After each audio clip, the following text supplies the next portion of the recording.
Today, several parts of the country reporting record-breaking totals of early voting as both the Harris and Trump campaigns emphasize the importance of getting out early.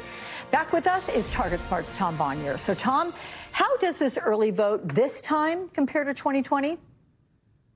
Well, we've talked about before how some of the expectations were different. We expected to see perhaps Republicans have more of their voters turn out in the early vote. You talked about those record-breaking turnout numbers in some states. When we look at the national numbers, we're actually seeing the total early vote, even though it is large, it's the second largest early vote we've seen in a presidential election, is running somewhere between 15 and 20% behind where it was at the same point in 2020. I want to be clear, we shouldn't take that as a sign that turnout also is going to be lower. Because 2020 happened during a pandemic, we know a lot of voters are intending to go back to their pre-pandemic voting behavior and vote on Election Day. So what that means is Election Day will just be a little bit more consequential than it was 4 years ago. Okay.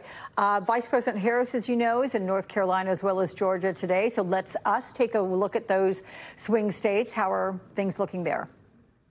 Yeah, if we can start with North Carolina, one of the points that we're seeing in the early vote that I really want to emphasize, and you heard this from Chair Anderson Clayton earlier, almost a third of all the early voters there are unaffiliated. They're not registered as Democrats or Republicans. You have an almost even split between the parties. It's been bouncing back and forth. Democrats have had some strong numbers there in the last week. We'll see how the early voting today, which is wrapping up just now, carries out. But what we've seen in terms of who those unaffiliated voters are, they look much more like Democrats. They are younger. They are more likely to be voters of color.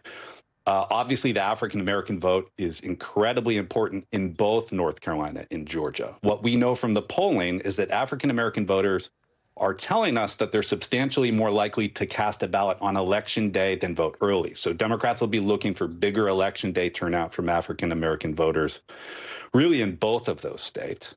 Okay. And then if we can move to Georgia, yeah. I mean, this is a really interesting one to me. I think, what we've seen that's, again, somewhat unexpected in the early vote data. I've been calling this a silver surge because I don't have a better term for it. But when you look at senior voters, overall, the early vote in Georgia, even though it's very high, it's running about 11% behind where it was at this point in 2020 for all the reasons we mentioned.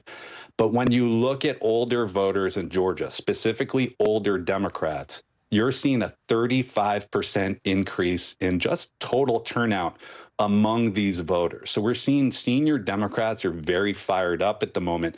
And what that's resulting in is an electorate that actually appears to be slightly more Democratic than it was 4 years ago. Okay. By the way, I like silver surge. I love alliteration, so that works. You can use it again. We'll keep it. Good to hear. And we're going to have you back in the next hour, and we're going to look at how these early votes are going to stack up against Election Day of results. We're also going to head west, delve into the western swing states of Arizona and Nevada. See you then, Tom. Thank you.